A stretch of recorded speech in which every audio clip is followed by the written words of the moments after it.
Hello friend, आज के session में हम लोग करेंगे CDP, child development and pedagogy. तो चलिए क्लास को स्टार्ट करते हैं। क्वेश्चन ऑफ फर्स्ट आप लोग के स्क्रीन पर आ चुका है। राइट आंसर बताइए।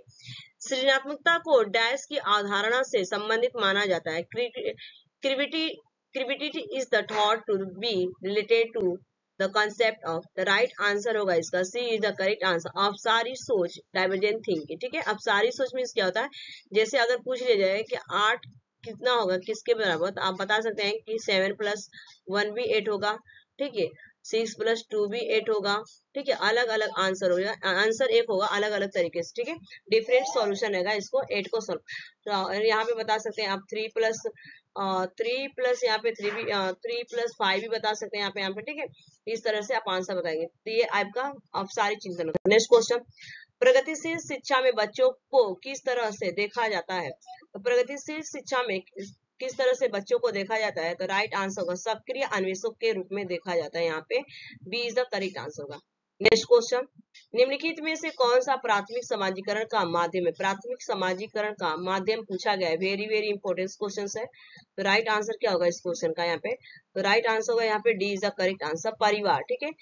परिवार is the correct answer. Next question, वह अवधि जो वयस्कता से संक्रमण की पहल करती है उसे क्या कहते हैं।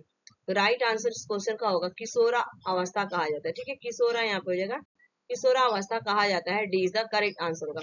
नेक्स्ट क्वेश्चन, चालक विकास की दर में व्यक्तिगत विविधताएं होती है, फिर भी चालक विकास की क्रम डैश से डैश तक होता है, ठीक है। तो किस तरफ होता है, तो सबसे इसका राइट आंसर होगा यहाँ पे अपरिष्कृत चालक विकास, परिष्कृत चालक, ठीक है। माने स्थूल से क्या होता है, सूक्ष्म की तरह होता है। तो राइट आंसर क्या होगा यहाँ पे, B is the correct answer. Next question, एक प्रारंभिक कक्षा कक्ष में एक बच्ची अपने साथ जो अनुभव लाती है, तो इसका राइट आंसर क्या होगा, तो राइट आंसर होगा उन्हें शामिल कर उनका संचय करना, ठीक है। उन्हें शामिल कर उनका संचय करेंगे, तो राइट आंसर सी।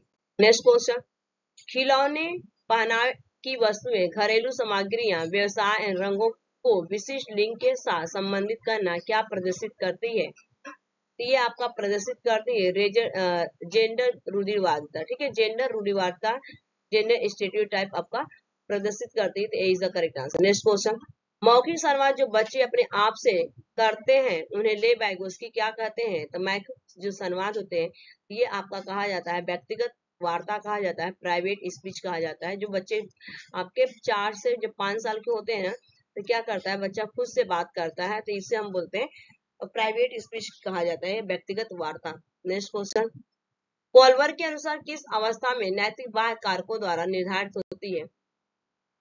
कोहलबर्ग के अनुसार किस अवस्था में नैतिक बाह्य कारकों द्वारा निर्धारित होती है। तो राइट आंसर होगा यहाँ पे पूर्व पारंपरिक अवस्था, ठीक है। Right answer A is the correct answer, पूर्व पारंपरिक अवस्था।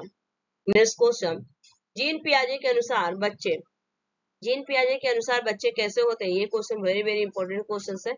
तो राइट आंसर क्या होगा इस क्वेश्चन का, जो इस क्वेश्चन का आंसर आप लोग बताइए पहले। इस क्वेश्चन का पूछा गया कि जीन पियाजे के अनुसार बच्चे कैसे होते हैं, तो राइट आंसर डी होगा, ज्ञान को सक्रिय रूप से संचित करते हैं, जैसे जैसे वे दुनिया में व्यवहार कौशल का प्रयोग करते हैं तथा अन्वेषण करते हैं, ठीक है। नेक्स्ट क्वेश्चन, समावेशी शिक्षा डैश के सिद्धांत पर आधारित है। Inclusive education is based on the principle of. जो समावेशी शिक्षा आपका समता एंड समान अवसर, इक्विटी एंड इक्वल अपॉर्चुनिटी की बात करती है आपका। तो राइट आंसर क्या होगा, ए इज द करेक्ट आंसर होगा। नेक्स्ट क्वेश्चन, पुरुष और महिला की भूमिकाओं का निर्धारण समाज करता है। यह कथन बताता है कि society determines the rules role of the male and female. This statement articulate. The right answer होगा इसका यहाँ पे C is the correct answer होगा, लैंगिकता एंड सामाजिक औतरण, ठीक है। जेंडर एज कंस्ट्रक्टेड सोशल, ठीक है।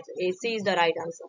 नेक्स्ट क्वेश्चन, जब सोचने की प्रक्रिया किसी भाषा द्वारा प्रभावित होती है तो ऐसी स्थिति को कहते हैं, सोचने की जो बात हो जाती है, the position where the thought pattern और the influence by the language is called. The right answer होगा भाषा निर्धारित लिंग्विस्टिक डिटर्मिनेशन कहा जाता है इसका। राइट आंसर होगा आपका ए इज द करेक्ट आंसर, ठीक है। नेक्स्ट क्वेश्चन, नेक्स्ट क्वेश्चन आ चुका, जब बच्चे प्राप्त की गई सूचनाओं की व्याख्या करने के लिए अपने अनुभवों के आधार पर सोचते हैं तो उसे कहा जाता है। अपने अनुभवों के आधार पर सोचते हैं तो क्या कहा जाता है, तो When children think to the interpret the received information according to their the experience, it is called the right answer होगा सृजनात्मक सोच, क्रिएटिव थिंकिंग कहलाता है. ए इज द करेक्ट आंसर होगा. नेक्स्ट क्वेश्चन, किसी भाषा के स्वीकृत ध्वनि संयोजनाओं को इसके डैश के नियमों के अंतर्गत बताया जाता है. तो राइट आंसर होगा यहाँ पे ध्वनि संबंधी फोनोलॉजिकल कहा जाता है. फोनोलॉजिकल आपका राइट आंसर होगा.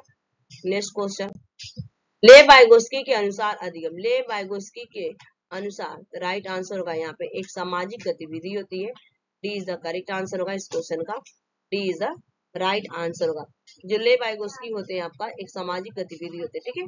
नेक्स्ट क्वेश्चन, ये भी पूछा गया था, ये आपका प्रीवियस इसके क्वेश्चन है. ठीक है. ग्रेडिंग कोडिंग अंकन और क्रेडिट संचय प्रणालियां डैश से कुछ उदाहरण. Grading code in marking and the credit accumulation system of the some of the examples of. Right answer होगा इस क्वेश्चन का यहाँ पे आलेख पत्र रिपोर्ट कार्ड में अकादमिक प्रगति को दर्शाने के. ठीक है. तो right answer is the correct answer. Next question, विविध अधिगमकर्ताओं के लिए सुगम्य स्वरूपों में शिक्षण अधिगम सामग्री प्रदान करने का तात्पर्य से है. ठीक है. करने का तात्पर्य providing teaching learning materials in the accessible format to the diverse learners implies. तो राइट आंसर होगा इस क्वेश्चन का यहाँ पे. राइट आंसर होगा यहाँ पे आपका हो जाएगा D is the correct answer सार्वभौमिक समावेशी शिक्षा के नैतिक विचार. ठीक है. D is the correct answer होगा universal inclusive education ethical considerated. D is the right answer होगा. तो बताइए किसके 18 आउट ऑफ 18 मार्क्स आए हैं. Thanks for watching this video. Bye bye. Take care. Have a nice day.